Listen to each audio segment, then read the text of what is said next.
ప్రభువైన యేసుక్రీస్తు పరిశుద్ధ నామానికి మహిమ కలుగును గాక. అలాగనే కూడి వచ్చిన మీ అందరికీ కూడా ప్రభు పేట శుభాలు తెలియజేస్తూ ఉన్నాను. బాగున్నారా? బాగున్నవారంతా కూడా రెండు చేతులు ఆకాశం వైపెత్తి బిగ్గరగా ప్రభుని స్తుతిద్దాం. హల్లెలూయా, హల్లెలూయా. మంచిది. కొద్దిసేపు దేవుని యొక్క వాక్యాన్ని ధ్యానం చేద్దాం. పరిశుద్ధ గ్రంథాలు ఉన్న వారందరూ కూడా హెబ్రీ పత్రిక 12వ అధ్యాయము మొదటి 3 వచనములు చదువుదాం. పరిశుద్ధ గ్రంథాలు ఉన్న వారందరూ కూడా హెబ్రీ పత్రిక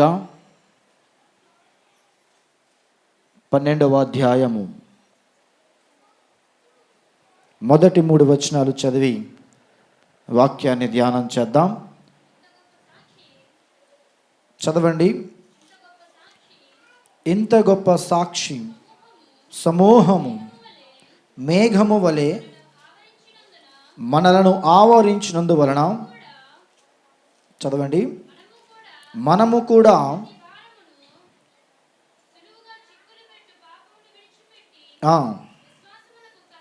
విశ్వాసమునకు కర్తయు దానిని కొనసాగించువాడునైనా యేసు వైపు చూచుచు మన ఎదుట ఉంచబడిన పందెములో ఓపికతో పరిగెత్తుము.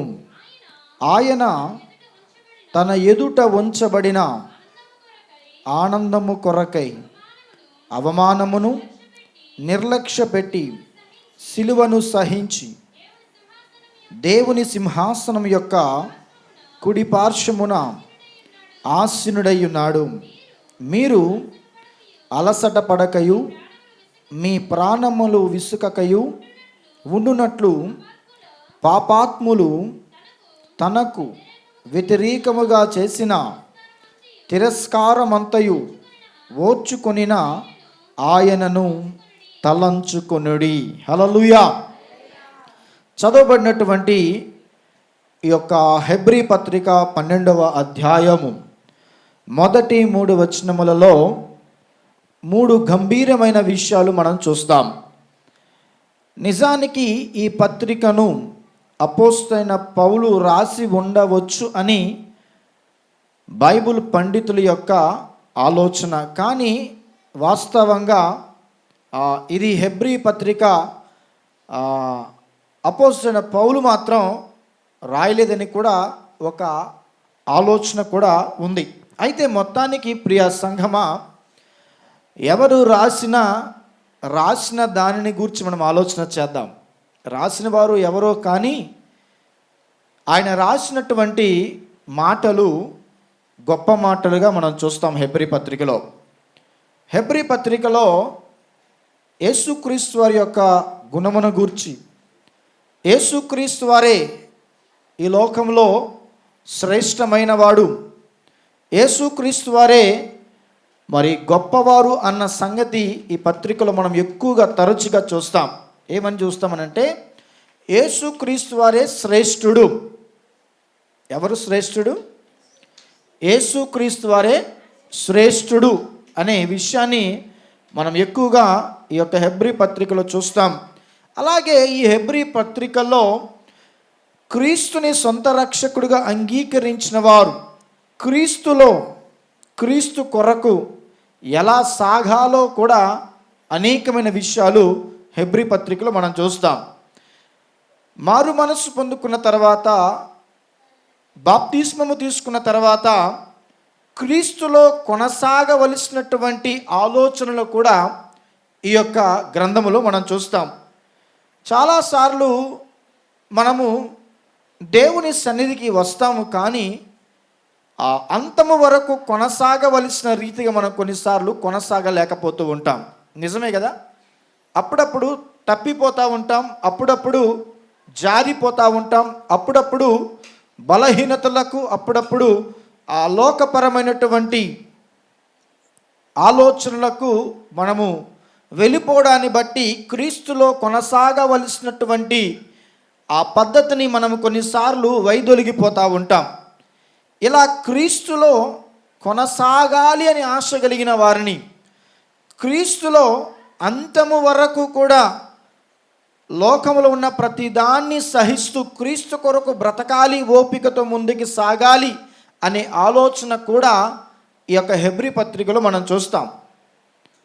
ఒక వ్యక్తి ప్రభువులో రావడము, ప్రభువులో ఉండి కొనసాగడము, ప్రభువులో తన జీవితాన్ని ముగించాల్సినటువంటి పరిస్థితులు వచ్చినప్పుడు ఆయన క్రీస్తునే సాదృశ్యంగా తీసుకొని ఆయన క్రీస్తులోనికి వచ్చినప్పుడు, క్రీస్తుతో సాగినప్పుడు, క్రీస్తుతో ముగింపు వరకు మరి సాగాలని ఆశపడినప్పుడు క్రీస్తునే కేంద్రంగా తీసుకోవాలని ఈ యొక్క గ్రంథం యొక్క ముఖ్య వివరణగా మనం చూస్తాం.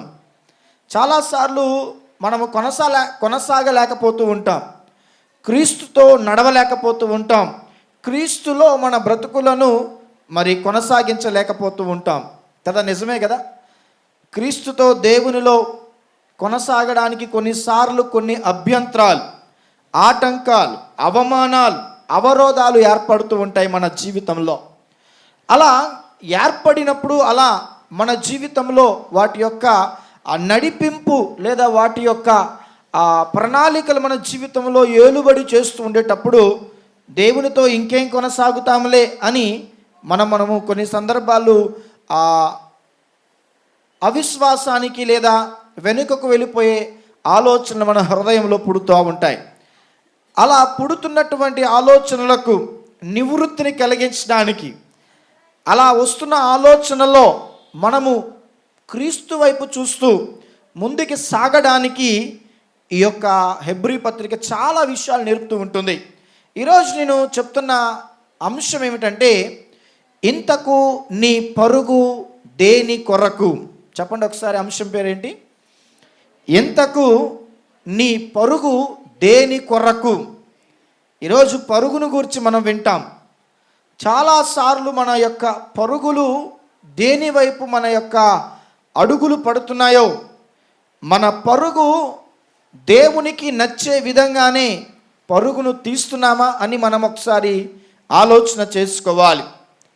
ఇక్కడ ఈ హెబ్రీ పత్రికలో ఈ 12వ అధ్యాయంలో 3 విషయాలు గంభీరమైన విషయాలుగా మనం చూస్తాం. 3 వచనముల్లో హెబ్రీ పత్రిక 12వ అధ్యాయం 1వ వచనం ఒకసారి చదువుదాం.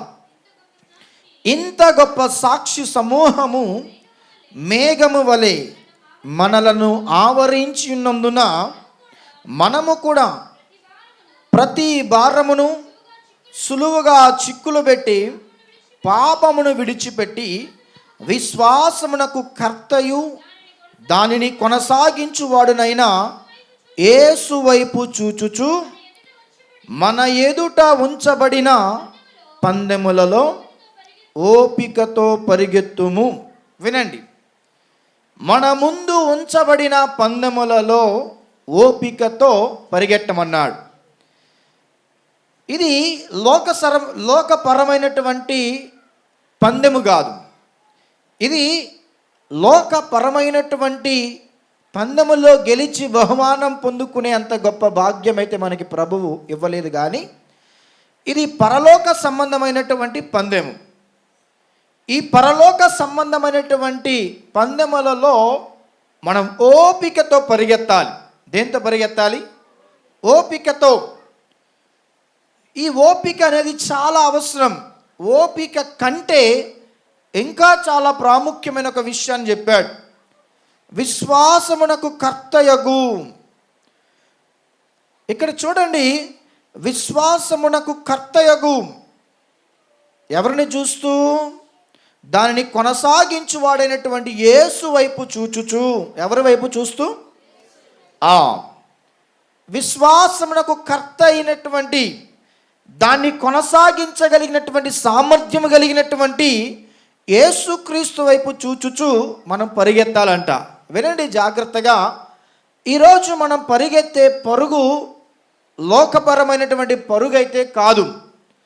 పరిశుద్ధాత్మ దేవుడు లోకపరమైనటువంటి పరుగునకు విభిన్నంగా పరలోక సంబంధమైనటువంటి పరుగు వైపు మీరు పరిగెట్టాలని ప్రభు ఆశపడుతున్నాడు. ఆ పరుగు పందెములలో నువ్వు ఓపికతో పరిగెత్తాలి. చాలాసార్లు ఓపిక నశిస్తూ ఉంటుంది. ఓపికతో మనం సాగాలి. సాగేటప్పుడే విజయాన్ని మనం చూస్తాం. ఓపిక అనే ఆలోచనలకు వస్తే భరించలేనివి, మనకు దక్కనివి, దానితో మనం సాగలేనివి, ఇక నాకు విజయము లేదని నిరుత్సాహానికి గురైపోయి పందెములో నుంచి బయటకు వచ్చేదానిగా కాక ఓపికతో మనం ఉండాలి. ఏ వ్యక్తి అయితే ఓపిక కలిగి ఉంటాడో తప్పక ఆ పరుగు పందెములలో ముందుకి కొనసాగగలుగుతాడు. హల్లెలూయా. చాలామందికి ఓపిక నశించిపోతుంది ఈ రోజుల్లో. దేవుని సన్నిధిలో విశ్వాసంగా కొనసాగవలసినటువంటి క్రమంలో కొనసాగలేకపోవడానికి గల కారణం ఏమిటంటే ఓపిక లేకపోవడం. ఏం లేకపోవడం? ఓపిక. ఎందుకు ఓపిక లేకపోతున్నాడంటే వానికి ముఖ్యంగా విశ్వాసం లేకపోవడాన్ని బట్టి ఓపికతో వాడు జీవించలేకపోతున్నాడు. ఇక్కడ 3 విషయాలు మనం ఆలోచన చేద్దాం. ఆ 12వ అధ్యాయము 1వ వచనంలో, ఇంత గొప్ప సాక్షి సమూహము మేఘము వలె మనల్ని ఆవరించినందున. ఏమిటి ఆ గొప్ప సాక్షి సమూహము? మనం ఆలోచన చేస్తే 11వ అధ్యాయంలో ఒక పెద్ద విశ్వాస జాబితా, వీరుల జాబితాని మనం చూస్తాం. వారు ఒక గొప్ప సాక్షి సమూహమై మనకు ఉన్నారు. వారు మనకి ఒక మాదిరై ఉన్నారు. దేని విషయంలోనంటే ఓపికతో పరుగు పందెములలో విశ్వాసమునకు కర్తయగు దాన్ని కొనసాగించు యేసు వైపు చూస్తూ వారు సాగినటువంటి ఒక సమూహం ఉంది 11వ అధ్యాయంలో. నిజానికి పరిశుద్ధ గ్రంథంలో ఈ గొప్ప సాక్షి సమూహాన్ని గురించి ఆలోచన చేస్తే ఆ యొక్క ఉన్నతమైనటువంటి పరుగులో వెనుకకు చూడక ఆ పరుగులో దేవుని వైపు చూస్తూనే వారు వారి యొక్క జీవితాలను ముగించారు. అందుకనే 11వ అధ్యాయంలో విశ్వాసపు వీరుల జాబితాని మనం చూస్తాం. జాగ్రత్తగా నా మాటలు వినండి. ఓపికతో నువ్వు పరిగెత్తాలి అంటే నువ్వు మొదటిగా క్రీస్తు వైపు చూడాలి. ఎవరి వైపు చూడాలి? ఎవరి వైపు చూడాలి చెప్పండి? క్రీస్తు వైపు నువ్వు చూడాలి. ఎందుకు క్రీస్తు వైపు చూడాలి అంటే ఆయన పందెములో నిలబెట్టువాడు ఆయనే, ఆ పందెములో కొనసాగించువాడు ఆయనే, ఆ పందెములో ముగింపు వరకు కూడా నేను నిలవబెట్టగలిగిన శక్తి కలిగిన దేవుడు కూడా ఆయనే. హల్లెలూయా. చాలాసార్లు మనం అనుకుంటాం, మారు మనసు పొందేసుకున్నాం కదా, దేవుడే అంతా చూసుకుంటాడు కదా అనుకుంటారు. కానీ దేవుడు అంతా చూసుకోడు. కొనసాగించాల్సినటువంటి శక్తిని, కొనసాగించాల్సినటువంటి ఆ బలాన్ని మనం క్రీస్తులో మనం చూస్తూ ఉండాలి, క్రీస్తుని వెంబడిస్తూ ఉండాలి. ఇక్కడ చూస్తున్నట్లయితే విశ్వాసమునకు కర్తయగు మనల్ని కొనసాగించువాడు క్రీస్తు అయి ఉన్నాడని వాక్యం చెప్తుంది. అలా పరుగు పందెములలో వారి విశ్వాస జీవితంలో ఎన్ని ఆటంకాలు వచ్చినా, ఎన్ని అవరోధాలు వచ్చినా, ఎన్ని అసమాధానముతో కూడినటువంటి పరిస్థితులు వచ్చినా, ఎన్ని అనారోగ్యపు పరిస్థితులు వచ్చినా, ఎన్ని అవిశ్వాసపు ఆలోచనలకు వారు హృదయములలో చోటు ఇవ్వక క్రీస్తు వైపు తమ చూస్తూ క్రీస్తునే తమ హృదయములో కేంద్రముగా మలుచుకుంటూ జీవించినటువంటి ఒక సమూహము పరిశుద్ధ గ్రంథంలో ఉంది.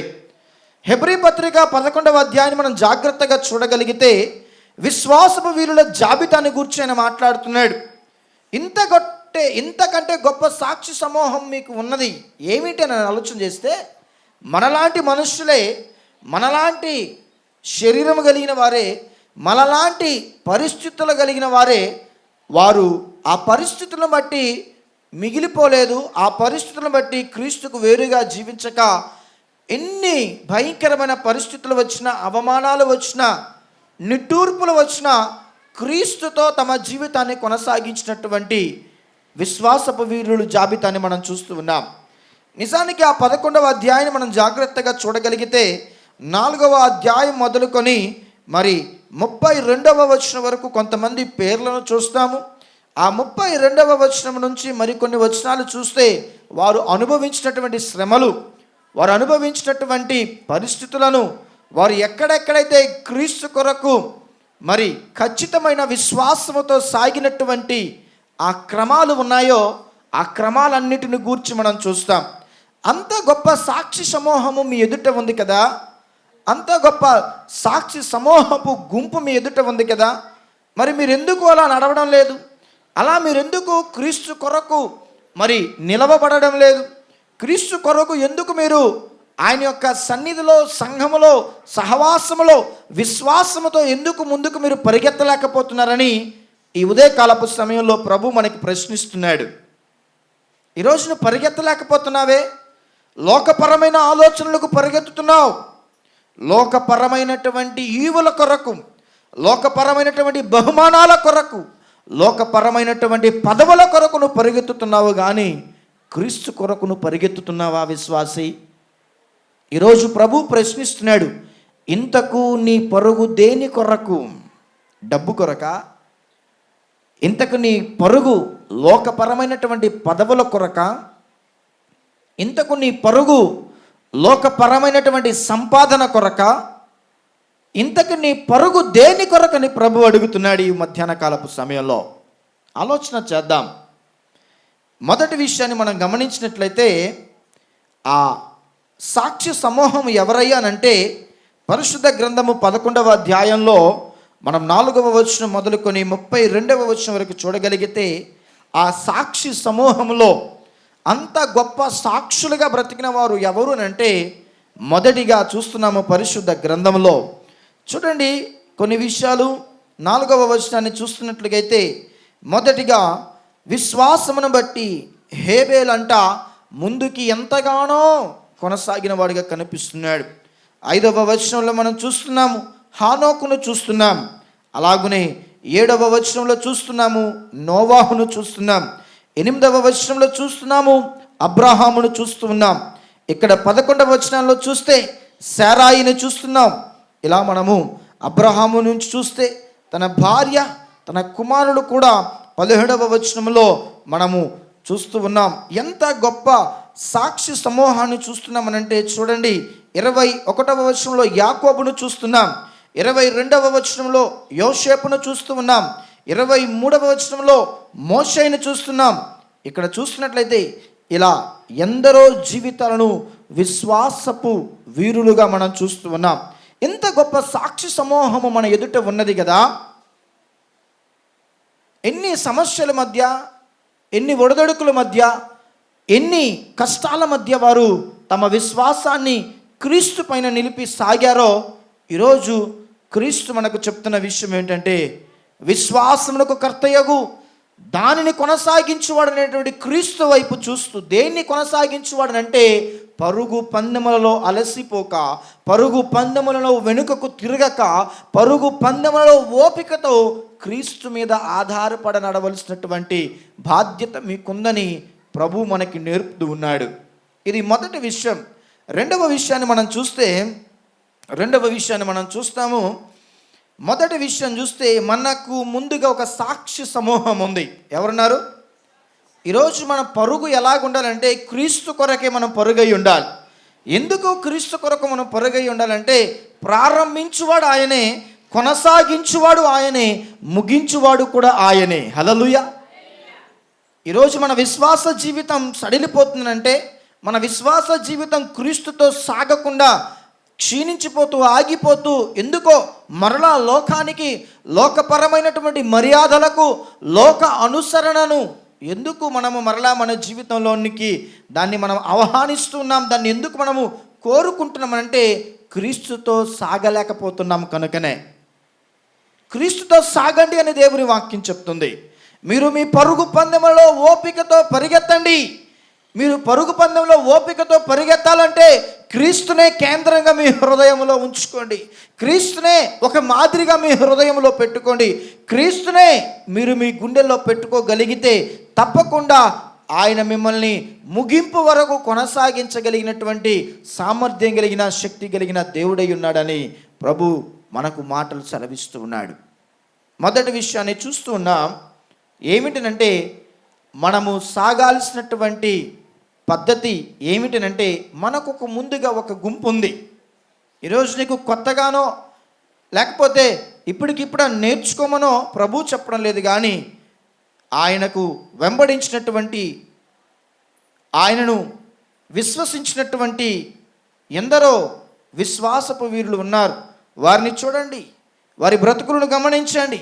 వారి బ్రతుకులలో ఎన్ని శ్రమలు వెంటాడినను వారు వెనుదిరగక నా వెంటనే కొనసాగి వారు విశ్వాసపు వీరుల యొక్క జాబితాల్లో వారి పేర్లు నమోదు చేయబడ్డాయి కదా. ఈరోజు అదే ప్రశ్న యేసయ్య మనకు అడిగితే, తన యొక్క జీవ గ్రంథం అనేటువంటి ఆ గ్రంథంలో నీ పేరు నా పేరు లిఖితమై ఉండాలి అంటే మనం ఎలా బ్రతికితే ఆ జీవ గ్రంథంలో మన పేర్లు ఉంటాయి? ఇష్టానుసారంగా జీవిస్తే, విశ్వాసానికి వేరుగా బ్రతికితే, క్రీస్తుకు వేరుగా జీవిస్తే, క్రీస్తు కార్యాలకు క్రియలకు వేరుగా మనం జీవిస్తే మన పేర్లు జీవ గ్రంథంలో ఉంటాయంటారా? చెప్పండి, ఉంటాయా? ఉండవు. నీకు నచ్చిన పద్ధతిలో, నీకు నచ్చిన క్రమంలో, నీ మనసుకు తోచినటువంటి క్రియలలో నీ జీవితాన్ని కొనసాగిస్తే ఆ జీవ గ్రంథంలో నీ పేరు ఉండదు. నిజానికి ప్రియ దేవుని బిడ్డలారా, ఆయనకు నచ్చే పద్ధతిలో మనం బ్రతకాలి అని అనేటప్పుడు చాలామంది చెప్తున్నటువంటి విషయం ఏమిటో తెలుసా? సమయం లేదండి, అంతే కదా. ఆయన కొరకు సాక్షిగా బ్రతకండి, ఆయన కొరకు మీరు ఒక గొప్ప వ్యక్తులుగా జీవించండి. తను మీ పక్షమున చేసిన మేలును తలపోచుకుంటూ, ఆయన మీ పక్షమున చేసిన కార్యములను గ్రహిస్తూ, ఆయనకు కృతజ్ఞతలుగా మీ జీవితాన్ని ఆయనకు సమర్పించునని చెప్పేటప్పుడు చాలామంది వ్యక్తులు ఏం చేస్తున్నారంటే, ఆయన చేసిన మేలులను పొందుకుంటున్నాం కానీ ఆయనకు కృతజ్ఞతులుగా మనం బ్రతకలేకపోతున్నాం. ఆయనకి కృతజ్ఞతుడిగా మనం బ్రతకలేకపోతే మన పేర్లు జీవ గ్రంథంలో రాస్తాడని అనుకుంటున్నామా? రాయడు. చాలాసార్లు ఏమమ్మా ప్రార్థనకి రావడం లేదు, ఎందుకు దేవుని స్తుతించడానికి వెనకంజ వేస్తున్నారంటే, పాస్టర్ గారు సమయం లేదండి. పాస్టర్ గారు ఏం లేదు, సమయం లేదండి, ఫలాని పనులు అని చెప్పి పనుల భారంతో దేవుని స్తుతించలేకపోతున్నామే. అదే మన పేర్లు కూడా ఆయన రాయాల్సిన పరిస్థితి వచ్చినప్పుడు, అలాంటి పరిస్థితుల్లో నువ్వు కూడా యేసయ్యా నా పేరు ఉందా అని నువ్వు జీవ గ్రంథములో ఉందా అని నువ్వు ప్రశ్నించినప్పుడు ఆయన నీకు చెప్పే సమాధానం ఏమిటో తెలుసా? నాకు కూడా జీవ గ్రంథంలో నీ పేరు రాయటకు సమయము లేదు అంటాడు. ఏమంటాడు? అంటాడు తప్పకుండా. ఏనాడు నువ్వు యేసుకు నువ్వు విశ్వాసపు ఆలోచనతో బ్రతికావు? ఏనాడు నువ్వు క్రీస్తునకు మాదిరిగా జీవించావు? ఏనాడు జీవ గ్రంథపు లేఖనానుసారమైన బ్రతుకును కలిగి జీవించావని ప్రభువు నిన్ను ప్రశ్నించి, నీవు మారుతావా అని, నీవు నా కొరకు జీవిస్తావా అని ఎదురు చూశాను, కానీ నీకివ్వబడిన సమయంలో నీవు నా కొరకు జీవించలేదు. జీవించలేనందున నీ పేరు రాయుటకు నాకు సమయము లేదు. ఇన్ని దినాలు చేసిన నీ భక్తి వ్యర్థమైపోతుంది. ఎప్పటికే మన జీవితాలు ఆలోచించండి. ఆయన చెప్తున్న మాట మనం ఆలోచన చేస్తే, ఆ పరుగు పందెములో ఓపికతో మీరు పరిగెత్తండి అన్నాడు. ఆ పరుగు పందెములను ఓపికతో పరిగెత్తుతూ వస్తున్నావా? నీకు అసలుకి ఓపిక ఉందా? అసలుకి క్రీస్తు కొరకు శ్రమ పడాలనే ఆలోచన ఉందా? అసలుకి నువ్వు క్రీస్తు కొరకు మరి అవమానపు పాలైనా సరే నింద గొప్ప భాగ్యం అనుకుని మోషే వంటి మనస్సు కలిగి నువ్వు జీవించగలుగుతున్నావునంటే లేదు కదా. ఈరోజు నీ పరుగు దేని కొరకు? దేవుని సన్నిధికి వస్తున్నావు అని అంటే లోకపరమైనటువంటి ఈవులను పొందుకోవడానిక? దేవుని సన్నిధికి వస్తున్నావు అని అంటే లోకపరమైనటువంటి ఆలోచనలలో నీవు సంతోషించడానికా? కాదు. అలాంటి లోకపరమైనటువంటి సంతోషాలు కొనసాగించాలంటే దేవుని సన్నిధిలో సహవాసంలో ఉండాల్సినటువంటి అవసరత లేనే లేదు.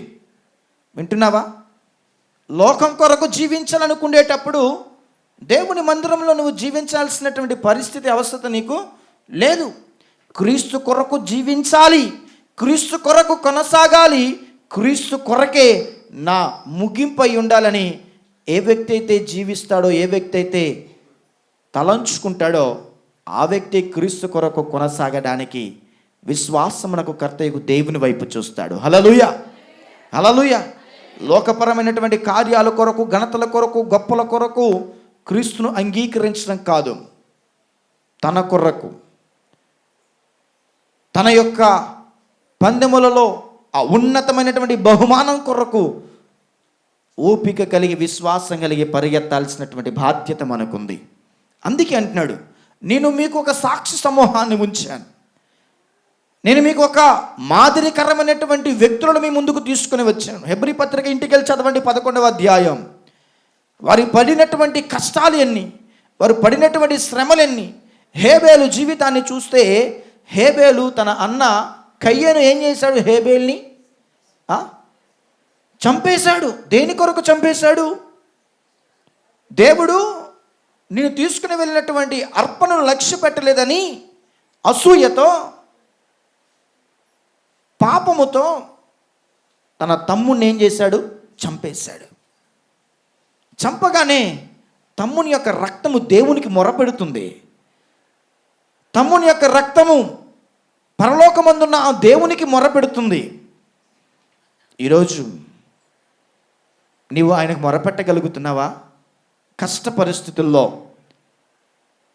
నష్టమైన పరిస్థితుల్లో, క్లిష్టమైన పరిస్థితుల్లో, నీ కన్నవారే కాదని నేను నెట్టేసినప్పుడు, నీ కుటుంబ బిడ్డలే కాదని నేను త్రోసివేసినప్పుడు, నీ భర్త కాదని నిన్ను తోలనాడినప్పుడు, క్రీస్తు కొరకు నీ హృదయాన్ని అర్పించుకొని విశ్వాసముతో ఆయన యొక్క సన్నిధిలో సాగే మనస్సు నీకుందా? అలాంటి పరిస్థితి వచ్చినప్పటికీ కూడా హేబేలు అవిశ్వాసపు మడుగుల్లోనికి వెళ్ళిపోలేదు. నా దేవుడు చూడడం లేదు, నా దేవుడు నన్ను పట్టించుకోవడం లేదు, నా దేవుడు నన్ను గ్రహించడం లేదు, నా దేవుడు ఉంటే నాకెందుకు ఇలాంటి పరిస్థితి వస్తుందని చెప్పి హేబేలు దేవునికి దూరం అయిపోలేదు.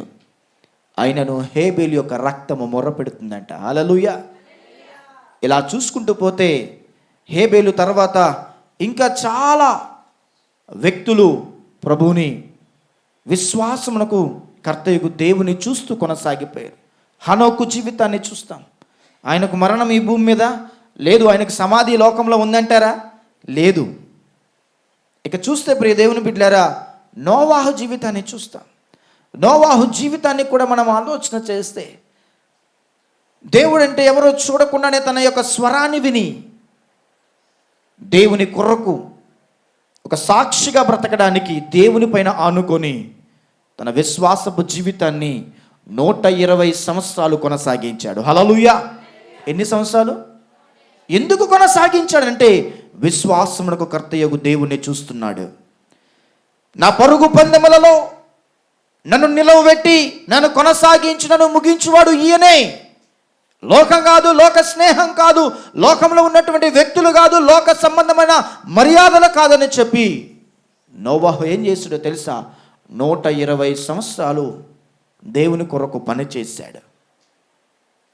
అలాంటి సమయంలో తన కుటుంబానికి పిలిచి చెప్పి ఉండుంటాడు కదా, ఇది దేవుని యొక్క మాట, ఇది దేవుని యొక్క చిత్తము, దేవుని యొక్క నడిపింపు అని దేవుని కొరకు, దేవుని చెప్పిన దాని కొరకు సిద్ధపడి తాను వాడును నిర్మించుకున్నటువంటి సమయంలో ఎంతో గొప్ప దీవెనకరమైనటువంటి క్షేమకరమైనటువంటి ప్రయాణాన్ని కొనసాగించి తన కుటుంబం ఆ వాడలో రక్షింపబడింది. దానికి కారణం ఎవరి వైపు చూశాడు నోవాహు? దేవుని వైపు చూశాడు. ఎవరి వైపు చూశాడు హేబేలు? దేవుని వైపు చూశాడు. ఎవరి వైపు చూశాడు హనోకు? దేవుని వైపు చూశాడు. ఎవరి వైపు చూశాడు అబ్రహాము అంటే దేవుని వైపు చూశాడు. ఈరోజు నువ్వు ఎవరి వైపు చూసి నీ పరుగును కొనసాగిస్తున్నావు? ఎవరి వైపును చూసి నీవు నీ పరుగులో ముందుకు కొనసాగుతున్నావు? ఇక్కడ చూస్తున్నట్లయితే మొదటి మాట అంటున్నాడు, నేను మీకు ఒక గొప్ప సాక్షి సమూహాన్ని మీ ఎదుటకు ఉంచాను. వారు ఎలా జీవించారో, వారు ఎలా ప్రభు కొరకు ప్రయాసపడ్డారో, వారు ఎలా వారు బ్రతుకును క్రీస్తు కొరకు మార్చుకున్నారో, అలాంటి మార్పును కలిగి మీరు కూడా మీ పరుగు పందెములో కొనసాగండి అని ప్రభు చెప్తున్నాడు. ఇక్కడ చూస్తున్నట్టు ప్రియ దేవుని బిడ్డలారా, 125 సంవత్సరములు హానోకు ఇక్కడ నోవాహు చేసినటువంటి ఆ వాడ నిర్మాణపు పనిలో రోజు రోజునకు వర్షం పెరుగుతున్న కొలది తన స్నేహితులు, తన కుటుంబ సభ్యులు, నేను అనుకుంటాను ఆ యొక్క మరి నోవాహుకి అన్నదమ్ములు ఉన్నారేమో, లేకపోతే నోవాహు భార్యకి కుటుంబ సభ్యులు ఉన్నారేమో. ఆ వాడ అలా తేలుతుండేటప్పుడు ఆ వాడలోనికి ప్రవేశించడానికి నోవాహుని తలుపు తెరవమని అడిగి ఉంటారేమో. మరి నిజమే కదా, అడిగి ఉండరా? ప్రమాదం జరుగుతూ ఉండేటప్పుడు ఆ ప్రమాదంలో క్షేమంగా ఉన్న నిన్ను చూసినప్పుడు నీ దగ్గరికి వచ్చి మమ్మల్ని రక్షించవా, మమ్మల్ని కాపాడవా, నీ దగ్గర ఉన్న దాన్ని ఇచ్చి మమ్మల్ని నడిపించవని అడగరా అంటే అడుగుతారు. అలాగనే 120 సంవత్సరాలు ఆయన చేసినటువంటి ఆ స్వార్థలో 120 సంవత్సరాలు క్రీస్తునకు విశ్వాసముతో ఎదుర్కొన్నటువంటి అనేక సమస్యల్లో ఆయన ఎంతగానో ముందు క్రీస్తుకి కొనసాగి జీవించాడో మనం చూస్తూ ఉన్నాం.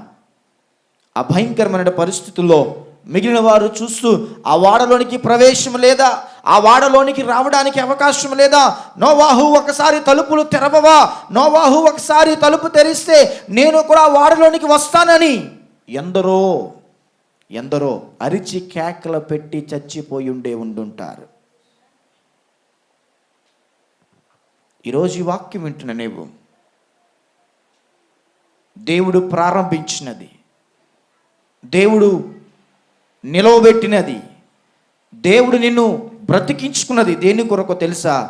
నిన్ను కొనసాగించి నిన్ను ముగింపు వరకు నడిపించడానికి. హల్లెలూయా, హల్లెలూయా. ఇన్ని భయంకరమైన పరిస్థితులు వచ్చినా, ఇన్ని కష్టకరమైనటువంటి శ్రమలు వచ్చినా నీకు ఏ హాని రాకుండా, నీకు ఏ అపాయము సంభవించకుండా, నీకు ఎటువంటి వ్యాధనకు గురి చేయకుండా ఆయన సజీవుని లెక్కలో నేను తన యొక్క సజీవమైనటువంటి కృపతో నేను బ్రతికించుకుంటున్నాడంటే ఆయన నిన్ను కొనసాగించి నిన్ను ముగింపు వరకు నడిపించడానికి. హల్లెలూయా. ఇది మొదటిది చెప్తున్న విషయం ఏమిటంటే, ఈరోజు నువ్వు దేని కొరకు నీ పరుగును పరిగెత్తుతున్నావో ఆలోచించు. లోకపరమైనటువంటి బహుమానాలకైతే కాదు, కానీ క్రీస్తు కొరకు నువ్వు ఆ పరుగు పందెంలో ఓపికతో నువ్వు పరిగెడితే అపోస్తలుడైన పౌలు అంటున్నాడు కదా, నాకు ఏ కిరీటం దొరుకుతుంది అంటున్నాడు? జీవ కిరీటము. హల్లెలూయా. ఈరోజు నువ్వు పరలోక సంబంధమైనటువంటి ఆ పరుగు పందెంలో ఓపికతో నువ్వు పరిగెత్తగలిగితే, విశ్వాసమునకు కర్తయగు నిన్ను నడిపించగలిగినటువంటి శక్తి కలిగినటువంటి యేసు క్రీస్తు మీద ఆనుకొని నువ్వు జీవించగలిగితే ఆయన నిన్ను నీ పరుగు పందెములలో నీకు జీవ కిరీటం ఇవ్వడానికి ఇష్టపడుతున్నాడు. హల్లెలూయా, హల్లెలూయా. ఇక్కడ చూడండి, నీ పరుగు పందెములో నువ్వు ముందుకి కొనసాగాలి అని అంటే, ఆత్మ సంబంధమైన పరుగు పందెములో నువ్వు ముందుకి సాగాలి అని అంటే, మొదటిగా చెప్తున్నాడు, నీకు నేను ముందుగానే ఒక సాక్షి సమూహాన్ని ఉంచాను. నీకు నేను కొందరిని మాదిరికరంగా పెట్టాను. నీకు నేను కొందరిని నన్ను వెంబడించిన వారిని క్రీస్తుని తమ హృదయంలో కేంద్రంగా మలుచుకొని దేవుని వైపు నిరీక్షణ కలిగి చూసినటువంటి భక్తులని నీకు చూపించాను. వారిని చూసి నీ బ్రతుకును మార్చుకో. వారిని చూసి క్రీస్తే కేంద్రమై ఉన్నాడని, క్రీస్తే కడవరకు నన్ను నడిపించగలిగిన వాడని, క్రీస్తే నన్ను క్షేమకరమైన పరిస్థితుల్లో నాకు నిలపగలడని గ్రహించు అని మొదటి మాటతో మాట్లాడుతున్నాడు. రెండవ విషయానికి మనం వస్తే, ప్రియ దేవుని బిడ్డలారా, రెండవ విషయానికి మనం వస్తే, రెండవ విషయం, ఆనందములోను అవమానములోను క్రీస్తు వైపు చూస్తూ మనం కొనసాగాలంట. ఎవరి వైపు చూస్తూ? ఆనందములోను అవమానంలోను ఎవరి వైపు చూస్తూ మనం సాగాలి? క్రీస్తు వైపు. క్రీస్తుకి అవమానాలు ఎదురవ్వలేదా? క్రీస్తుకి ఆనందం పుట్టలేదా? పుట్టింది. ఇక్కడ మనం చూస్తే ఆ యొక్క రెండవ విషయాన్ని మనం గమనిద్దాం. హెబ్రీ పత్రిక 12వ అధ్యాయము ఇక మిగిలిన వచనాలు చదువుదాం. మనము కూడా ప్రతి భారమును సులువుగా చిక్కులుబెట్టు పాపమును విడిచిపెట్టి, చూడండి, క్రీస్తుతో మనం కొనసాగాలి అంటే, క్రీస్తుతో మన పందెములో ఓపికతో మనం పరిగెత్తాలి అంటే, సులువుగా చిక్కులు పెట్టు పాప భారమును మనం విడిచిపెట్టాలి. దేన్ని విడిచిపెట్టాలి? సులువుగా చిక్కులు పెడుతున్నటువంటి పాప భారాన్ని విడిచిపెట్టకపోతే క్రీస్తుతో నీవు ముందుకి సాగలేవు. జాగ్రత్తగా వినండి. నువ్వు క్రీస్తుతో సాగాలినంటే, విశ్వాసమునకు కర్తయగు దాన్ని కొనసాగించినటువంటి క్రీస్తుతో నీవు నడవాలినంటే, సులువుగా చిక్కులు పెడుతున్నటువంటి పాపమును నువ్వేం చేయాలి? విడిచిపెట్టాలి. దేన్ని విడిచిపెట్టాలి? సులువుగా చిక్కులు పెడుతున్నటువంటి పాపమును. దేన్ని అమ్మా? దేన్ని చెప్పండి? దేన్ని మనం విడిచిపెట్టాలి? సులువుగా చిక్కులు పెడుతుంది పాపం మనల్ని.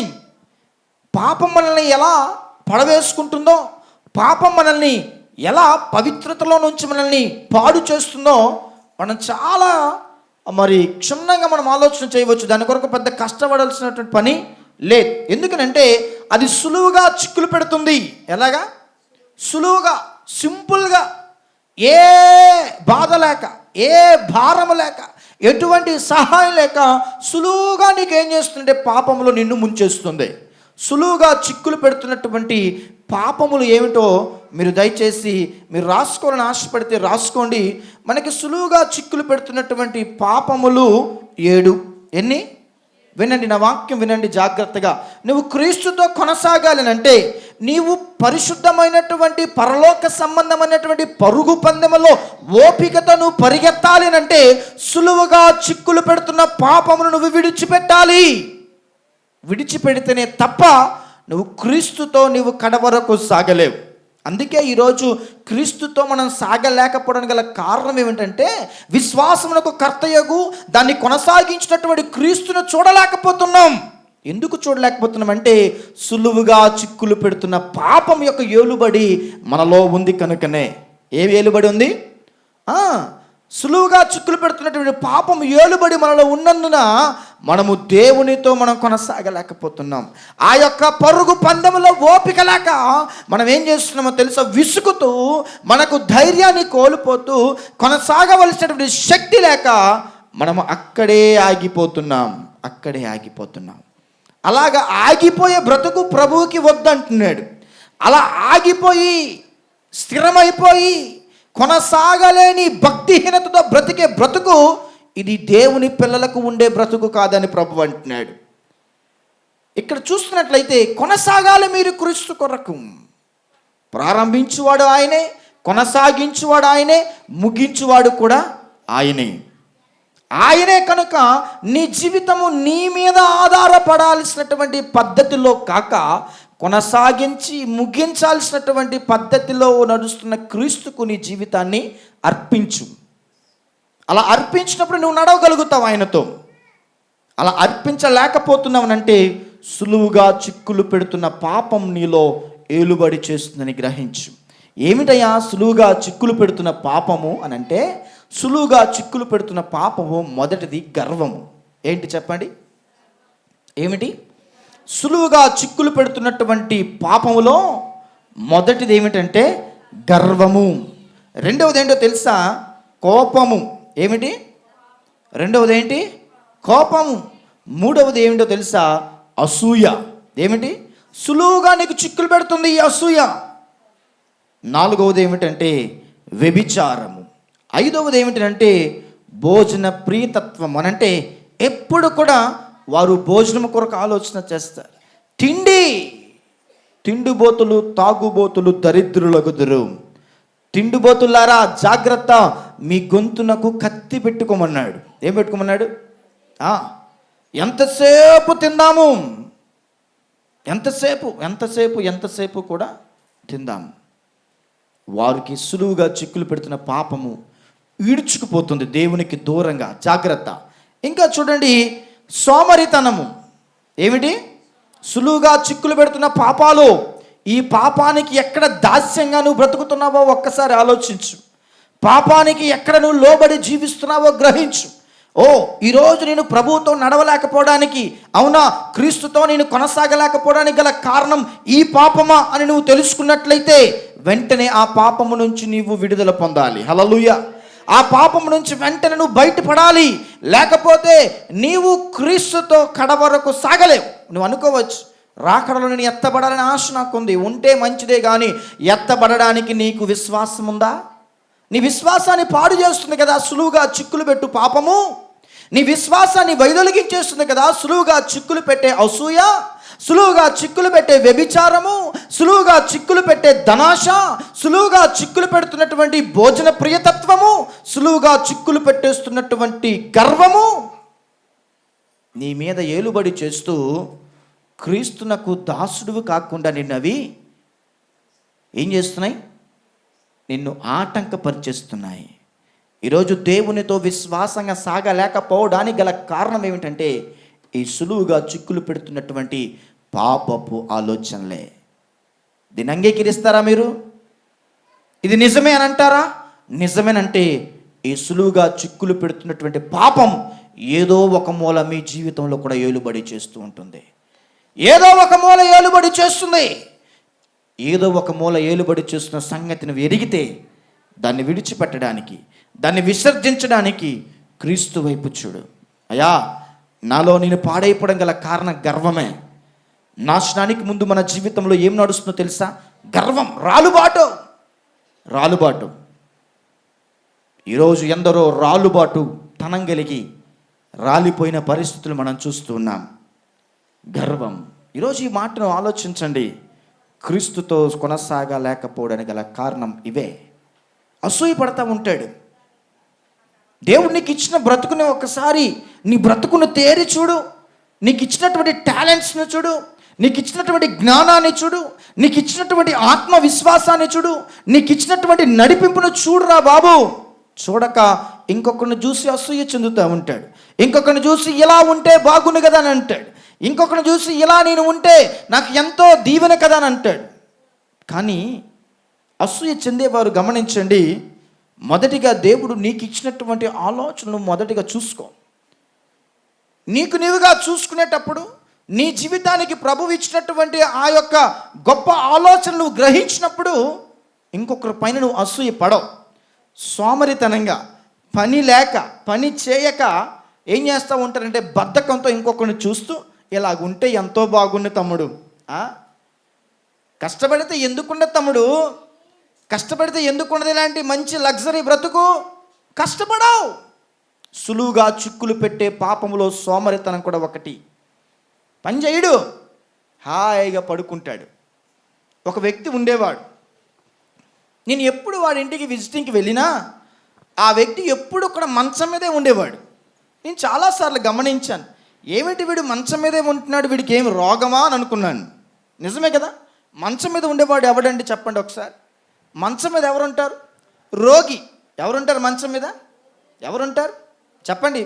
మంచం పైన ఎక్కువ శాతం ఎవరుంటారు? రోగి. అంతే కదా. ఏమిటి వీడు ఎప్పుడు మంచం మీదే ఉంటున్నాడు అని చాలాసార్లు అడుగుదాంలే అనుకున్నాను. కానీ ఎందుకోలే మరలా ఆయన ఏమైనా ఆ లోపల భావోద్రేకానికి గురవుతాడేమో, లోపల దుఃఖపడతాడేమో, అయ్యో పాస్టర్ గారు ఏంటి ఇలాగ అడిగేశారు అని అంటాడేమో అని చెప్పి చాలా రోజులు అలాగనే నేను కామ్ అయిపోతూ వస్తూ ఉండేవాడిని. ఒకరోజు తనంతటి తానే వచ్చి, ఎందుకో పాస్టర్ గారు నా జీవితంలో చాలా ఆర్థికమైన లోటుపాట్లు, చాలా ఎందుకో మరి ఆ యొక్క బీదరికము, ఎందుకో మరి నా బ్రతుకు ఇలాగ అయిపోయిందని అన్నాడు. అప్పుడు ఆ వ్యక్తికి చెప్పాను, ఒరే బాబు, దీనికి కారణం దేవుడు కాదురా నాయన, దీనికి కారణం నీవే. ఎవరు? దీనికి కారణం నీవే. ఎందుకు అయ్యగారు నేను అని అన్నాడు. నేను చాలాసార్లు గమనించాను, చెప్పాలనుకున్నాను. కానీ నువ్వు ఏమైనా తొందరపడి ఆ ప్రమాదంలో పడతావేమో అని అనుకున్నాను. అయ్యగారు, నేను మీ మాటకి ఎప్పుడు కాదనలేదు కదా అన్నాడు. కాదనలేదు, కానీ మనసుకి నొచ్చే మాట ఏదనంటే తప్పకుండా కాదనుకుంటాం మనం. నిజమే కదా. నేను చేస్తే నీకెందుకు, నేను పడుకుంటే నీకెందుకు, పడుకునేది నా మంచం మీద కదా, నీ మంచం మీద కాదు కదా అని అనే రకాలు ఉన్నారు చాలామంది. ఎవరికైనా ఏదైనా తప్పు మనకు ఎదురుగా కనిపించింది అనుకోండి, కనిపించినప్పుడు ఆ తప్పు, రే బాబు అది తప్పు అని చెప్పాల్సినటువంటి పరిస్థితులు వచ్చినప్పుడు కాస్త అటు ఇటు ఆలోచన చేస్తాం. నిజమే కదా. అయ్యో చెప్తే ఏమైనా అవుద్దా, చెప్పకపోతే ఇంకేమైనా అవుద్దా. అయితే నేను సేవకు వచ్చిన తొలి దినాలు కాబట్టి నేను చెప్పలే, ఇప్పుడు మాత్రం చెప్తాను. తప్పున్నా సరే నువ్వు నా సంఘానికి రాకపోయినా పర్లేదు, కానీ నువ్వు పరలోకానికి వెళ్ళాలి. హల్లెలూయా, హల్లెలూయా. నువ్వు ఇక్కడ మందిరానికి రాక ఇంకో మందిరానికి వెళ్ళిపోయినా నాకు ప్రాబ్లం లేదు, కానీ నువ్వు ఎక్కడికి వెళ్ళాలి? ఎక్కడికి వెళ్ళాలి? పరలోకం. చెప్పండి అందరూ. ఇలాంటి పిచ్చి పిచ్చి ఆలోచనలతో ఆ దేవుని సేవకుడి మాటకు లోబడిన పరిస్థితుల్లో బ్రతికితే నువ్వు పరలోకం కాదు కదా, ఇంకెక్కడికి వెళ్ళావు? నరకానికి వెళ్ళిపోతావు నేరుగా. ఇక్కడ చూడండి, ఇప్పుడు ఈ దేవుని బిడ్డలారా, చెప్పాను బాబు నువ్వు ఇలా నష్టపోవడం గల కారణం ఏంటంటే నువ్వు సోమరుబోతుగా చక్కగా తినేయడం, మంచం మీద కూర్చోవడం, పడుకోవడం. ఇది ఇలా నువ్వు చేస్తే నీ వ్యవహారం లాస్ట్కి ఇలాగనే ఉంటుంది నాన్న అని చెప్పాను. అప్పుడు తెలిసిన వ్యక్తి ఏం చేయడానికి వెళ్ళాడో తెలుసా? పెయింటింగ్ పని చేసుకోవడానికి వెళ్ళాడు. ఎక్కడికి వెళ్ళాడు? ఇప్పుడు లేడులేండి ఆయన, చెప్తున్నాను. చెప్పిన తర్వాతే ఇక పనిని వెతుక్కోవడం ప్రారంభించాడు. ఈరోజు సులువుగా చిక్కులు పెడుతుంది పాపం. ఆ పాపం ఏం చేసిందనంటే తన ఆర్థికపరమైనటువంటి వ్యవస్థలో దిగజారిపోయినట్లుగా వాడిని ఏం చేసింది? తొక్కేసింది. ఇక ఆర్థికపరమైనటువంటి ఆ విషయాల్లోనికి ఏమైంది? ఇంకా దేవుడు ఇంకా లేడు. ఇంకా వీడు చేసే పని ఏంటి? రోజు తిని పడుకోవడమే. డబ్బులు లేవని చెప్పేసి దేవుడి మీద నువ్వు తిడితే, దేవుడి మీద అలిగితే దేవుడు ఇస్తాడా అండి? ఇవ్వడు. అప్పుడు చెప్పగానే వ్యక్తి తన పనిని పురమాయించుకొని నేర్చుకున్నాడు. పనిని ఇంకా ఏం చేయడము? వెతుక్కోవడం ప్రారంభించి పని చేసుకుంటూ కుటుంబాన్ని బాగా పోషించుకోవడానికి ఇష్టపడ్డాడు. సులువుగా చిక్కులు పెడుతున్న పాపం ఏం చేసింది? సోమరితనం, ధనాశ కొందరిలో. ఈరోజు కొన్ని విషయాలు, చాలా విషయాలు మనం మాట్లాడబోతూ ఉన్నాం. ఇక్కడ చూస్తున్నట్లయితే ప్రియ దేవుని బిడ్డలారా, ఇక్కడ మనం దేవునితో కొనసాగాలి, విశ్వాసమునకు కర్తయ్యకు దాన్ని కొనసాగించు క్రీస్తుతో మన జీవితాలు సాగాలంటే సులువుగా చిక్కులు పెడుతున్న పాపమును మనం ఏం చేయాలి? విసర్జించాలి. ఏమిటేం చెప్పాను చెప్పండి ఒకసారి. గర్వము, కోపము, అసూయ, వ్యభిచారము, భోజన ప్రియతత్వము, సోమరితనము, ధనాశ. ఇవి ఏ వ్యక్తులైతే ఏలుబడి చేస్తాయో ఆ వ్యక్తి దేవునితో విశ్వాసంగా సాగలేడు. నిజం. ఇప్పటికే మన జీవితాలు సగం నాశనం అయిపోయి ఉండుంటాయి కదా. వీటి వెంటపడే వీటి మోజులో పడి, వీటిని సంపాదించని ఆశ కలిగి, వీటి ద్వారా సుఖపడాలని, వీటి ద్వారా ఎక్కడికో నా స్థాయి చేరిపోవాలని నువ్వు ఇష్టపడి వాటి వెంట పరిగెట్టావే. ఇప్పుడు నువ్వు దేని వెంట పరిగెట్టావో తెలుసా? అది కాదు క్షేమం, అది కాదు నా జీవితానికి పరిష్కారం, అది కాదు నా జీవితానికి పవిత్రపరచేది. నన్ను పవిత్రపరిచి బాగు చేయగలిగినది క్రీస్తు అని నువ్వు ఎరిగి క్రీస్తులోను ముందుకు కొనసాగాలి. ఇక్కడ చూద్దాము రెండవ విషయం అదే హెబ్రీ పత్రికలో మనం చూస్తాం. చదవండి 12వ అధ్యాయం. చదువు.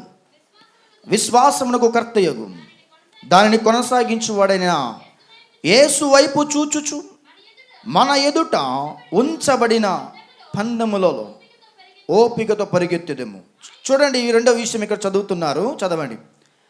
ఆయన తన ఎదుట ఉంచబడిన ఆనందము కొరకై అవమానములను నిర్లక్ష్య పెట్టగా సిలువను సహించి దేవుని సింహాసనం యొక్క కుడిపార్శ్వమున ఆసీనుడై ఉన్నాడు. హల్లెలూయా. ఏమై ఉన్నాడంట ఆయన? దేవుని కుడిపార్శ్వమున ఆసీనుడై ఉన్నాడంట. ఈరోజు ఆయన దేవుని కుడిపార్శ్వమున ఆసీనుడై ఉన్నాడన్న సంగతి మనం చూస్తున్నామే. ఆ ఆసీనుడై ఉండడానికి గల కారణాలు, ఆసీనుడై ఉండాల్సినటువంటి పద్ధతి ప్రకారం ఆయన జీవించాడు. ఎలా జీవించాడనంటే చూస్తున్నాం కదా అక్కడ చూడండి. ఆయన ఎదుట ఉంచబడిన ఆనందము కొరకై. ఎవరి ఎదుట? దేవుని ఎదుట. ఎవరి ఎదుట? దేవుని ఎదుట ఉంచబడిన ఆనందమున కొరకై ఏం జరిగింది? అవమానములను నిర్లక్ష్య పెట్టక ఏం చేస్తున్నాడు? అవమానములను నిర్లక్ష్య పెట్టి సిలువను సహించి దేవుని సింహాసనం యొక్క కుడి పార్శ్వమునందు ఆసీనుడై ఉన్నాడు. నిర్లక్ష్య పెట్టలేదట. దేన్ని?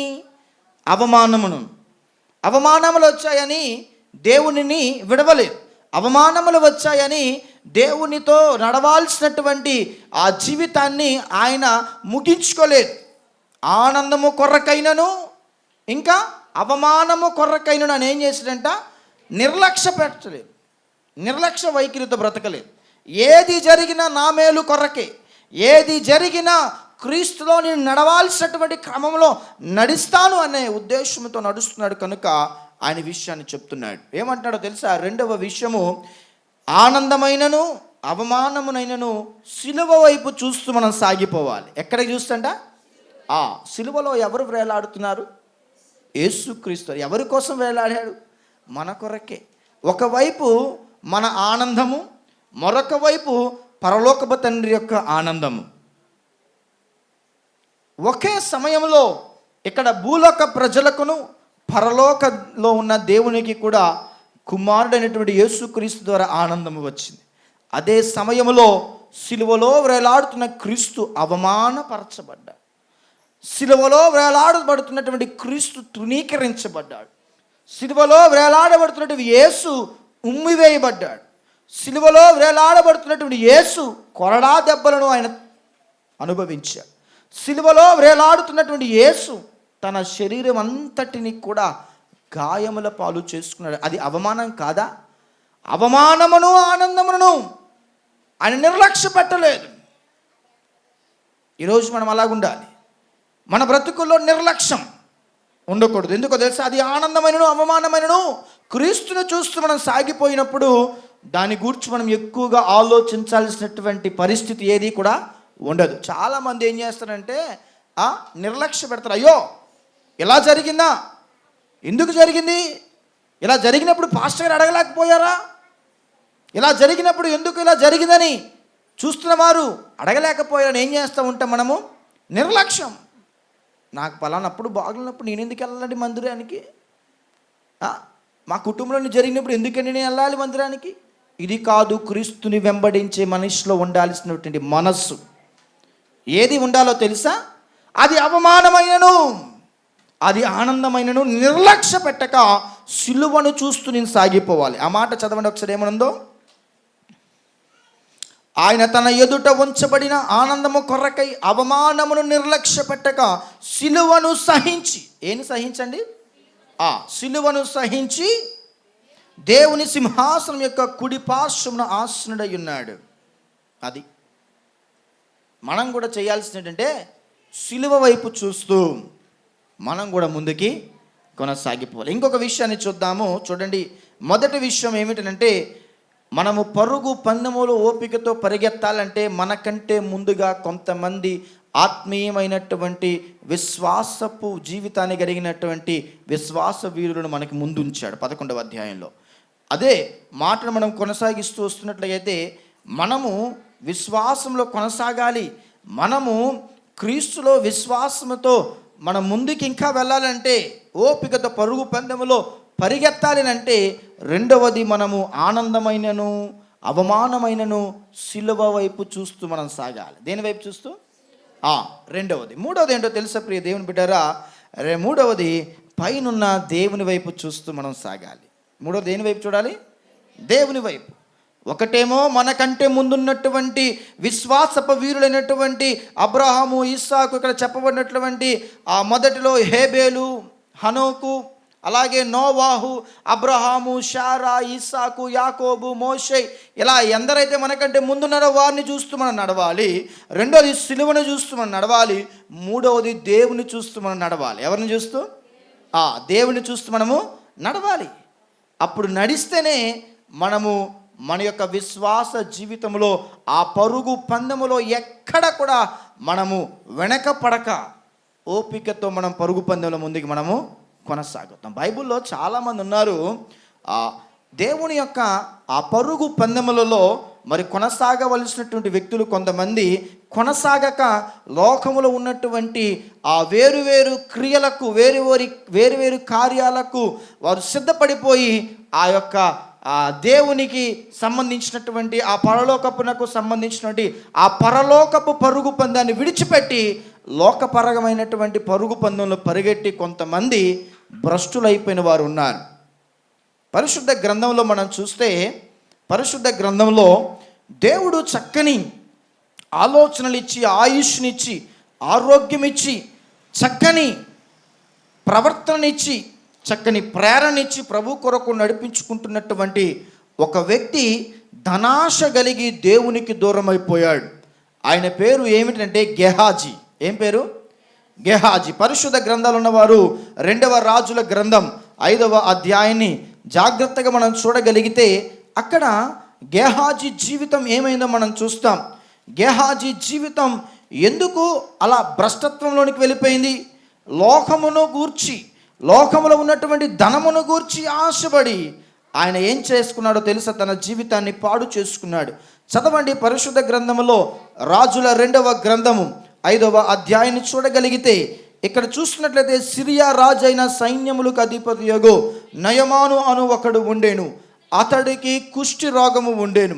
ఎన్నో మార్లు దేవుని సేవకుడు వచ్చి, అయా నీవు యోర్దాను నదికి పోయి 7 మార్లు మునిగితే నీ కుష్టి రోగం నయమైపోతుందని చెప్పినటువంటి దేవుని ప్రవక్త మాటను వినక గర్వంతో ఈ యొక్క కుష్టి రోగనబడినటువంటి నయమాను చెలరేగిపోతున్నాడు.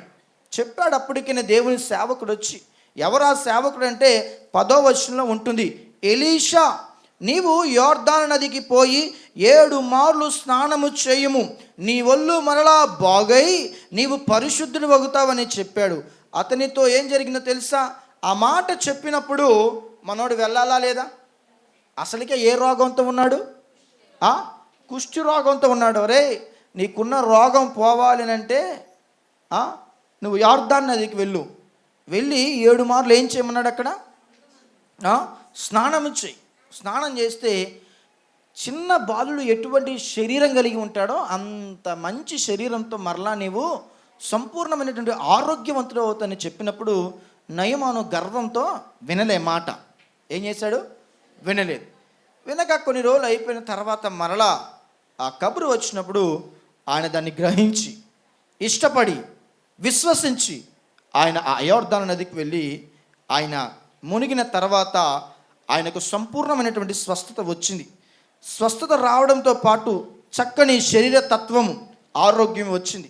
ఇంత ఆరోగ్యం వచ్చినటువంటి ఈ నయమాను ఏం చేస్తుందంటే ప్రవక్త అయినటువంటి ఎలీషాకు కొంత కానుక ఇవ్వడానికి ఇష్టపడ్డాడు. ఏం చేయడానికి? చదవండి 16వ వచనం. ఎలీషా, ఎవని సన్నిధిని నేను నిలవబడి ఉన్నానో ఇశ్రాయేలు దేవుడైన ఆ యెహోవా జీవము తోడు నేనేమి తీసుకొనను అని చెప్పాను. నయమాను అతనిని ఎంతో బతిమాలుకొని అతడు ఒప్పకపోయాను. ఆ మీద వచ్చినన్నీ చదివిస్తే ఇంత గొప్ప అద్భుతం జరిగింది కదా, నేను శుద్ధుడినయ్యాను కదా, నా జీవితం మార్చబడింది కదా, నా రోగము స్వస్థపరచబడింది కదా అని చెప్పి ఆయన ఎలీషాకు మరి కానుక ఇవ్వడానికి, ఎంత గొప్ప కార్యం దేవుడు చేశాడు కదా, నువ్వు దేవుని సేవకుడు కదా అని చెప్పి ఆయన ఎలీషా గారికేమో మరి కానుక ఇవ్వడానికి వెళ్తూ ఉండేటప్పుడు ఆ కానుకను దైవజనుడైనటువంటి ప్రవక్త అయినటువంటి ఎలీషా తీసుకోలేదు. ఏం చేయలేదు? తీసుకోలేదు. ఇది నేను దేవుని యొక్క జీవము తోడు, నేను దీన్ని ముట్టనని చెప్పి ఈ ఎలీషా ప్రవక్త వెళ్ళిపోవడానికి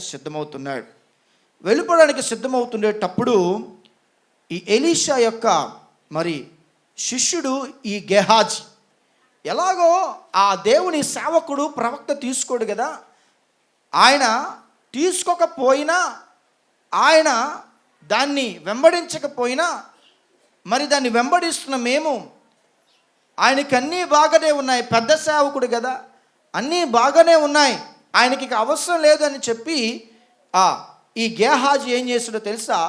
నయమాను చెప్పినటువంటి ఆ మాటను ఆలకించి, నేను ఇస్తానన్నాడు కదా, నాకు స్వస్థత వచ్చింది, నాకు బాగుపడ్డాను, నేను దేవునికి ఇవ్వాలనుకుంటున్నాను, దాన్ని నువ్వు తీసుకువెళ్ళు ఎలీషా అని చెప్పినప్పుడు ఎలీషా దాన్ని తీసుకువెళ్ళలేదు, నేను దాన్ని తీసుకువెళ్ళడానికి ఇష్టపడలేదన్న సంగతి మెల్లగా దొంగచాటుగా విన్నటువంటి ఈ గెహాజీ ఏం చేస్తున్నాడో తెలుసా?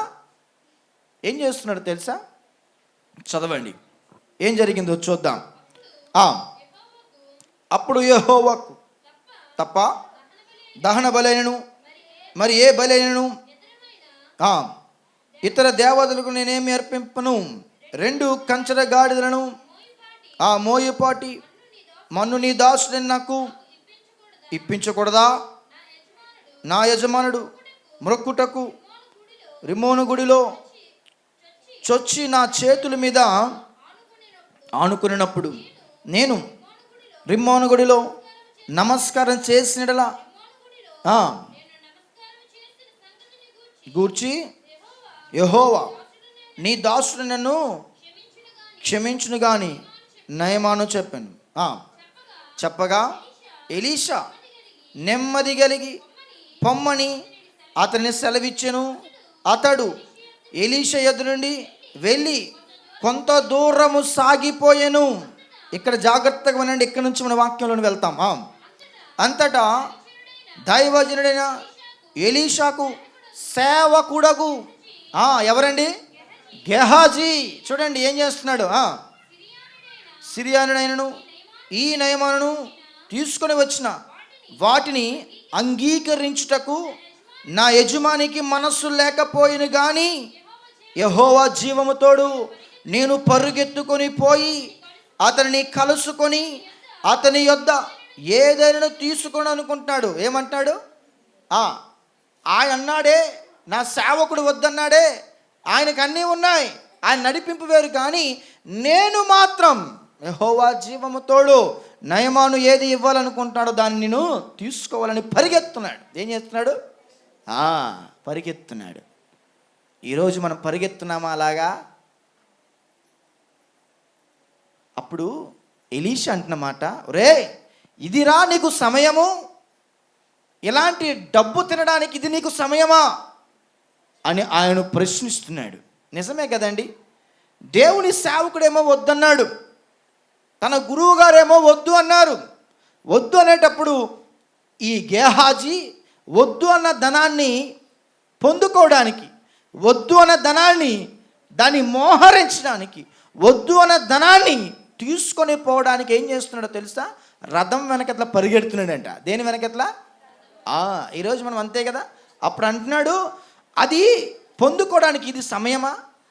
ఒక మంచి దైవ ప్రేరణతో కొనసాగుతున్నటువంటి ఒక శిష్యుడైన గెహాజీ, ఎలీషా ఒక గొప్ప ప్రవక్త, గొప్ప దేవుని నడిపింపుతో జీవిస్తున్నటువంటి ప్రవక్త, ఆ నడిపింపులో బ్రతుకుతున్నటువంటి ఒక గెహాజీ ధనం మీద ఆశపడ్డాడు. దేని మీద? ఏమైంది? ధనం మీద ఆశపడ్డాడు. దాన్ని చూసి అంటున్నాడు ఎలీషా, ఇదిరా నీకు సమయము. నిజమే కదా.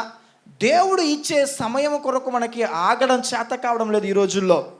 ఆ మాటలు మనం చూస్తే ప్రియ దేవుని బిడ్డారా, ఆ మాటలు చూద్దామా ఒకసారి? చదవండి, 26వ వచనం చదవండి. అంతటా ఎలీషా వానితో, ఆ మనుష్యుడు తన రథము దిగి నిన్ను ఎదుర్కొనుటకు దిగి వచ్చినప్పుడు నా మనసు నీతో కూడా రాలేదా? ద్రవ్యమును, వస్త్రములను, ఒలివ చెట్టు తోటలను, ద్రాక్ష తోటలను, గొర్రెలను, ఎడ్లను, దాసదాసులను సంపాదించుకొనుటకు ఇది సమయమా? అబ్బా, ఏమన్నాడు? ఇది రానికి సమయం అసలుకి. ఇన్ని సంపాదించుకోవడానికి దేవునికి ఇష్టం లేనివి, దేవునికి నచ్చనివి, దేవుని ఉద్దేశం ఒకటైతే, దేవుని ప్రణాళిక ఒకటైతే, దేవుని నడిపింపు ఒకటైతే, ఇది సంపాదించుకొనుటకు ఇది నీకు సమయమా? ఎంత మాట! మనం కూడా ఆలోచన చేస్తే దేవుడు ఇవ్వని సమయాల్లో మనం పరిగెడతా ఉంటాం. దేవుడు ఇవ్వని సమయాల్లో, దేవుడు అనుగ్రహించని ఆ యొక్క నడిపింపులో, దేవుని నడిపింపు లేనటువంటి ఆ క్రియలలో మనం తొందరపడి ఏం చేస్తూ ఉంటాం? పరిగెడతా ఉంటాం. నిజానికి చెప్తున్న విషయం ఏమిటో తెలుసా? దేవుడు ఇచ్చే సమయము కంటే నీవే సమయాన్ని సెట్ చేసుకొని, నీవే సమయాన్ని కలగా చేసుకొని ఆ సమయంలో ఎదిగిపోదాము అని అనుకుంటే అది జరగని పని. దేవుని నడిపింపు లేకుండా నువ్వు ఎక్కడికి వెళ్ళలేవు. దేవునికి సమస్తము తెలుసు. ఏ సమయంలో ఎవరిని ఎక్కడ ఎలా ఏ రీతిగా వాడుకొని బాగు చేయాలో దేవునికి తెలుసు. నువ్వు తొందరపడి వెళ్ళొద్దు. చాలామంది తొందరపడి నాశనాన్ని కొని తెచ్చుకున్నారు, తొందరపడి పతనమైపోయారు. ఇక్కడ చూస్తున్నట్లయితే ఇద్దరు వ్యక్తుల మధ్య వారి పరుగులు మనం చూస్తున్నాం. ఎలీషా ఏమో దైవ దర్శనానికి లోబడి దేవుడే నన్ను నడిపించువాడని ఆ దేవుని వైపు పరుగెత్తుతూ ఉంటే, ఇక్కడ ఎలీషా శిష్యుడు గేహాజీ ధనము వైపు పరిగెడుతున్నాడు. దేని వైపు? ధనము వైపు పరిగెడుతున్నాడు. ఈరోజు నీ పరుగు దేని వైపు? లోకం వైపా? ఇక్కడ గేహాజీ ధనం వైపు పరిగెడుతున్నాడు. వద్దనుకున్న దాన్ని, నా జీవముతోడు ఇది నేను అంగీకరించనని నయమానుతో చెప్పినప్పుడు నయమాను బతిమాలాడు ఎలీషా గారిని, కానీ ఎలీషా దాన్ని ముట్టలేదు, కానీ దొంగచాటుగా విన్నాడు. దాన్ని కైవసం చేసుకోవాలనుకున్నాడు, దాన్ని పొందుకోవాలనుకున్నాడు. ఇంతవరకు దేవుని నడిపింపులో నడిచిన గేహాజీ ధనము వైపు చూడగానే దుష్టుని ఆలోచనకు గురైపోయాడు. ఇదిరా నీకు సమయము సంపాదించుకున్నటకు, ఇదా? అక్కడన్నీ చూస్తున్నాం మనం. ఈరోజు నీ పరుగు దేని కొరకు? దేవుని ఉద్దేశాల వైపా లేక దుష్టుని ఉద్దేశాల వైపా? పరిశుద్ధ గ్రంథంలో మరొక వ్యక్తిని కూడా నేను మీకు పరిచయం చేస్తున్నాను. ఉదయకాలపు సమయంలో ఇద్దరు కూడా తన రథములను సిద్ధపరచుకొని, ఒక వ్యక్తి ఏమో దేవుని దర్శనానికి లోబడి బ్రతుకుతున్నాడు, ఒక వ్యక్తి ఏమో దేవుని దర్శనానికి వేరుగా బ్రతుకుతున్నాడు. ఇద్దరు కూడా దేవుని సేవకులే, ఇద్దరు కూడా దేవుని నడిపింపు కలిగిన వారే, ఇద్దరు కూడా దేవుని చేత ఎన్నిక చేయబడి బలమైనటువంటి క్రీస్తు కార్యాలు చేస్తున్నటువంటి గొప్పవారే. కానీ వారు ఏం చేస్తారో తెలుసా? ఒకడేమో ఉదయకాలపు సమయంలోనే దేవుని చిత్తానికి లోబడుతుంటే, మరొకడు ఉదయకాలపు సమయంలోనే లోకములో ఉన్నటువంటి ధనము కొరకు ప్రాకులాడుతున్నాడు. పరిశుద్ధ గ్రంథాన్ని మనం చూడగలిగితే ఆదికాండం 22వ అధ్యాయంలో భక్తుడైనటువంటి అబ్రహాము జీవితాన్ని మనం చూస్తాము. అదే సంఖ్యాకాండం 22వ అధ్యాయంలో చూస్తే అక్కడ మనము బిలాము జీవితాన్ని చూస్తాం. ఇద్దరు ఉదయకాలపు సమయంలోనే వారికి ఉన్నటువంటి రథమును సిద్ధపరచుకొని వారు దేవుడు అప్పగించినటువంటి పనికి వెళ్ళాల్సిందే పోయి, ఒక వ్యక్తి ఏమో మోరియా పర్వతం దగ్గరికి వెళ్తున్నాడు. తన కుమారుడికి దహన బలి అర్పించడానికి వెళ్తూ ఉంటే, ఒకడేమో తన గాడిదకు గంత కట్టి ఉదయకాలపు సమయంలోనే అన్యాయంగా వస్తున్నటువంటి ధనం కొరకు ప్రాకులాడుతున్నాడు. ఈరోజు నీ పరుగు దేని కొరకు సహోదరుడా? ఈరోజు నీ పరుగు దేని కొరకు సహోదరి? సులువుగా చిక్కులు పెడుతున్న పాపము యొక్క ఉద్దేశాలలో నువ్వు జీవిస్తూ ఆ పాపమునకు వచ్చినటువంటి ప్రతిఫలాన్ని పొందడానికి పరిగెత్తుతున్నావేమో. జాగ్రత్త, జాగ్రత్త, జాగ్రత్త. దేవుని వాక్యం చెప్తుంది, అది కాదు నువ్వు పరిగెత్తాల్సిందే. నువ్వు పరిగెత్తాల్సింది ప్రభువు కొరకు. నువ్వు పరిగెత్తాల్సింది నిన్ను సృష్టించిన సృష్టికర్తకని దేవుని వాక్యం చెప్తుంది. పరిశుద్ధ గ్రంథాన్ని మనం ఇంకా జాగ్రత్తగా చూడగలిగితే, పరిశుద్ధ గ్రంథంలో అపోస్తలుడైన పౌలు బహుమానం కొరకు పరిగెత్తుతున్నాడు. దేని కొరకు పరిగెడుతున్నాడు? బహుమానం కొరకు. ఈరోజు నీ పరుగు ఏమై ఉంది? ఏమై ఉంది? గేహాజీ పరిగెత్తాడు ధనము కొరకు, బిలాము పరిగెట్టాడు దుర్నీతి వలన కలిగే బహుమానం కొరకు. పరిశుద్ధ గ్రంథంలో మనం చూస్తూ ఉన్నాం, అబ్రహాము పరిగెత్తాడు పరిశుద్ధులకు పరిచారము చేయడానికి. దేనికి? పరిశుద్ధులకు పరిచారం. పరిశుద్ధ గ్రంథంలో మనం చూస్తాం, ఆదికాండం 18వ అధ్యాయం 2వ వచనంలో చూస్తే, ముగ్గురు మనుషులు సింధూరపు వృక్షము క్రింద కూర్చుని ఉండినప్పుడు, ఆ ముగ్గురు మనుషులు వచ్చినప్పుడు ఆ పరిశుద్ధులకు పరిచారం చేయడానికి పరిగెత్తాడు. ఈరోజు నువ్వు ఎవరిని గురించి పరిగెడుతున్నావు? దేని కొరకు పరిగెడుతున్నావు? దేన్ని ఉద్దేశించి నువ్వు పరిగెడుతున్నావు? ఆలోచించు. పరిశుద్ధ గ్రంథంలో ఫిలిప్పు పరిగెత్తుతున్నాడు. దేని కొరకంటే నశించిపోతున్న ఆత్మలు రక్షించడానికి పరిగెడుతున్నాడు ఫిలిప్పు. ఈరోజు నువ్వు దేని కొరకు పరిగెడుతున్నావు? గేహాజీలా లోకపరమైనటువంటి ధనానిక? ఇక్కడ చూస్తున్నట్లయితే మరి బిలాముల దుర్నీతి వలన కలుగుతున్నటువంటి ఆ భ్రష్టత్వపు బ్రతుకునక? ఈరోజు వాక్యం చెప్తుంది, అలా కాదు నువ్వు బ్రతకాల్సిందే. ఒక అబ్రహాం వలె బ్రతుకు, ఒక ఎలీషా వలె బ్రతుకు, ఒక ఫిలిప్ వలె బ్రతుకు, ఒక అపోస్తలుడైన పౌలు వలె నువ్వు పరుగులు తీ. ఎందుకో తెలుసా? వీరు పరిగెత్తింది పరిశుద్ధమైనటువంటి పనులు చేయడానికి. వీరు పరిగెత్తింది పరిశుద్ధమైనటువంటి కార్యాలలో ఆ పరిశుద్ధుడైనటువంటి దేవుని సంతోషపరచడానికి పరిగెత్తారు. ఈరోజు నువ్వు దేని కొరకు పరిగెత్తున్నావు? దేని కొరకు పరిగెత్తున్నావు? ఈరోజు నీ పరుగు క్రీస్తు కొరకై ఉండాలని దేవుని వాక్యం చెప్తుంది. నువ్వు క్రీస్తు కొరకు పరిగెడితే, ఓపికతో ఆ పరుగు పందెంలో నువ్వు పరిగెత్తగలిగితే, ఆ పరుగు పందెములో నీకు ఇవ్వాల్సినటువంటి బహుమానము జీవ కిరీటం ప్రభువు నీకు ఇవ్వడానికి ఇష్టపడుతున్నాడు. కనుక ఆ జీవ కిరీటాన్ని పొందుకోవడానికి నీవు పరుగెత్తాలని ప్రభు యొక్క వాక్యం చెప్పబడింది. కనుక ఆ జీవ కిరీటం పొందుకోవడానికి ఇష్టపడితే ఆ పరుగు పందెములో ఓపికతో పరిగెత్తావు. ఓపిక కావాలి అని అంటే క్రీస్తును, ఆ విశ్వాసమునకు కర్తయగు దాన్ని కొనసాగించినటువంటి ఆయనతో నువ్వు నీ జీవితాన్ని ముడిపెట్టగలిగితే, ఆయనతో నీ సంబంధాన్ని ఏర్పాటు చేసుకోగలిగితే, నీవు ఆ ఉన్నతమైనటువంటి బహుమానాన్ని పొందుకోవడానికి నీవు సిద్ధమవుతావు, పొందుకోవడానికి నీవు సాగిపోతావు. అంతే తప్పగానే ఆ ఉన్నతమైన పరుగు పందెములో నువ్వు ఓపికతో పరిగెత్తక అలసిపోయి, సొమ్మసిలిపోయి, శక్తిహీనుడివై, భక్తిహీనుడివై లోకంలో పడిపోతే నువ్వు లోకంలో ఎంత పరిగెత్తినా సరే ఆ ఉన్నతమైన బహుమానాన్ని నువ్వు పొందుకోలేవు. కనుక నిన్ను నిలవబెట్టువాడు ఆయనే, నిన్ను కొనసాగించేవాడు ఆయనే, నిన్ను ముగింపులోనికి తీసుకువెళ్ళేవాడు కూడా ఆయనే ఉన్నాడు. కనుక ఆయనకు ఆనబెట్టుకొని ఆయన సన్నిధికి ఆధారమగుతూ నీ జీవితాన్ని కొనసాగించగలిగితే ప్రభు నీకు ఉన్నతమైన బహుమానాన్ని ఇచ్చి నీ జీవితాన్ని ఆయన బలపరుచుతాడు. కనుక అందరం మోకరించి ప్రార్థన చేసుకుందాం.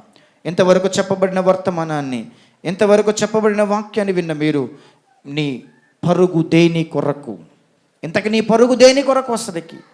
ఆ ఉన్నతమైనటువంటి పరుగు పందెములో నీవు సాగిపోవడానికి ప్రభువు ఇష్టపడుతున్నాడు, నిన్ను సిద్ధపరుస్తున్నాడు. కనుక మోకరించండి, ఎవరికి వారుగానే మనం ప్రార్థన చేసుకుందాం.